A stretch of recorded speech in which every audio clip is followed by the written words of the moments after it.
Hürmetli vatandaş, bugünkü leksiyalarımızı başlayımız. Leksiyada Sıdık Roza Washington'dan sözleyimiz.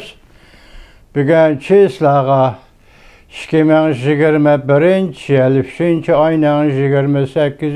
günü vatandaş. Vaziyet doğrusu gap kılsak tınıgıllatin Amerika Qoşmuş Ştatlarının Prezidenti Joe Biden kelimat özgürüşü yığını ve bu yığınğa Rusya Federasyası'nın Prezidenti Vladimir Putin'i, Cumhuriyet Halk Cumhuriyeti'nin reisi Xi Jinping'i teklif kıldı. Bu yığınğa teklif kıldı. Vaqtni birinci qitim körgünümde 4. ayının 22. günüdün 23. günügacha dedi. Lekin torbettirde payda bolgan fikirlerge qarasangiz, bu yığınga reis Xi Jinping qatnaşamdı yok degan gaplarmi o'ttirg'a chiqdi. Bu natijalar endi shu vaqt kelganda agar qatnashsa nimalar muhokama qilinadi? Bu endi cho'ng 3 davlat rahbarlarının işi, hürmetli vatandaşlar. Bugün endi sizlarga so'zlaydigan leksiyamiz mundaq. Bu leksiyadan avval yana bir vaziyat to'g'risida gap.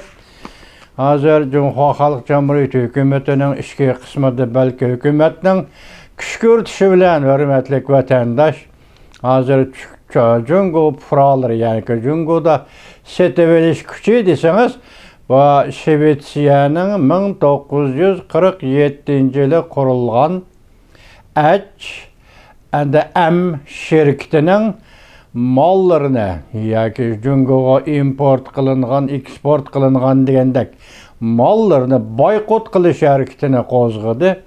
Bu bugunlardan oxirlashdimi yo'q, bu bundan torbetlerden xabar topolmadim. Bu to'g'rida xabar kelmedi vatandaş.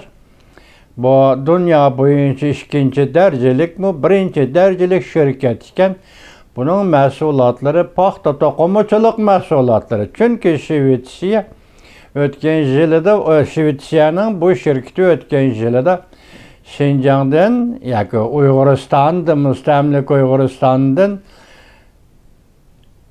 emgak meselesi bo'yicha, masalan, qulla emgakini barpo qildi. Uyg'urlarni mecburi emgakka soldi degan kishilik huquq muddaonomasi bo'yicha paxta import qilishni cheklagan.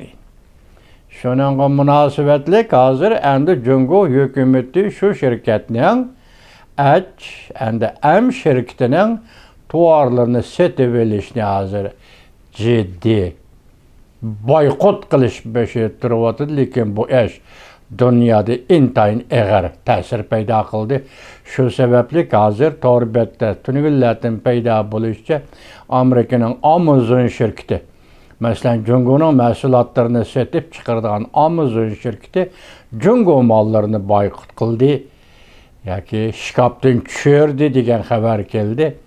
Bugun shunga munosabat qildi vatandoshlarga leksiya so'zlaymiz.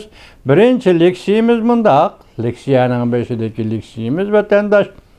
Amerika, Kanada Uyg'urlarning kishilik huquqlariga chetishlik, kishilik huquq talash tortishlari bo'yicha Amerika, Kanada shirkatlari va shaxsiylarni embargo qilganligini, Jungoning embargo qilganligini aybladi. Mavzuli xabar 3-oyning 28 kuni Amerika ovozining Xitoy til programmasi e'lon qilindi. Xabar mundaq boshlandi.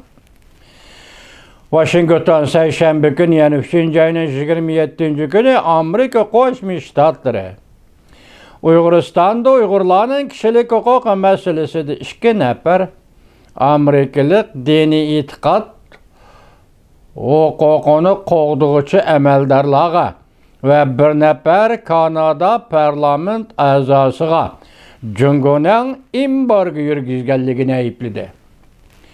Kanada ham mundaq ko'rsatdi. Beijingning demokratiya, erkinlik, qimmat qarashlariga hujum qilishlarini qubul qilg'ili bo'lmaydi. Hamda ittifoqdoshlarimiz bilan birlikda davomli butun dunyo doirasida kishilik huquqni qo'g'daymiz deb ko'rsatdi Kanada. Amerika davlat ishlar kotibi Antony Blinken bir parcha bayonotida mundaq ko'rsatdi. Cungo kişilik hukuk ve negizlik erkinlik üçün çakırık kılıvatkan kişilerge popozu işiltivatıdı. Besim işiltivatıdı. Bundaq siyaset halkara cemiyette Uyguristan'da yüz beriyotgan ırık yo'qotish ve insaniyetke karşı cinayetlerini küzütüşni keskinleştirdi xalas. Biz Amerika ve Kanada, Angliya, Avrupa İttifakı hem de dünyanın her qaysı joylaridagi şeriklerimiz ve ittifakdaşlarımız bilen birlikte Cungo hükümetinin Uyguristan'da bulup Uygurlar ve başka azsallık dini itiqad gruplarına qaratgan kişilik huquqqa tajovuz qilish hareketlerini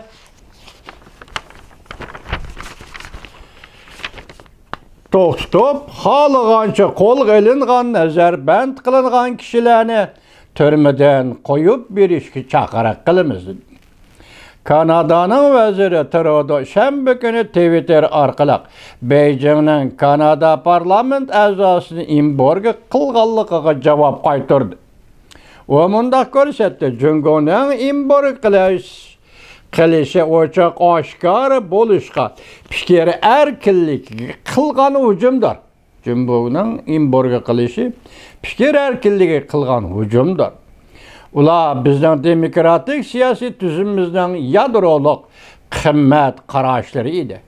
Men Kanada parlament a'zolari bilan birlikda qabul qilg'ili bo'lmaydigan Jungoning embargo qilish harakatiga qarshi birlikte qarshi. Şeriklerimiz, ittifakdaşlarımız dünya boyunca dünyada kişilik hukukunu qo'g'daymiz. O'tgan hafta 3 ayning 22 kuni Amerika, Kanada, Angliya ve Avrupa İttifakı birdek harakat qo'llanib, Jungo hukumatining Uyg'uristonda Uyg'urlarning kişilik huquqlariga zo'r ko'lamda tajovuz qilganligini ayblagan va embargo qilgan edi. Bu embargo qilish 1989 yılı Tiananmen vakasidan beriki Avrupa İttifakı ve Angliyaning tunji qatam kişilik huquqni sabab qilib Jungoga embargo yurgizganligi bo'lib hisoblandi.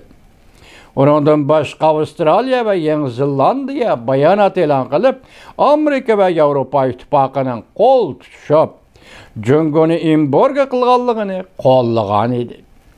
Shuningdek, Jungo, Avrupa İttifakı, Angliya qatorliq davlatlar şirketleriga ve ayrim shaxsiylarga embargo yurgizganligini e'lon qildi.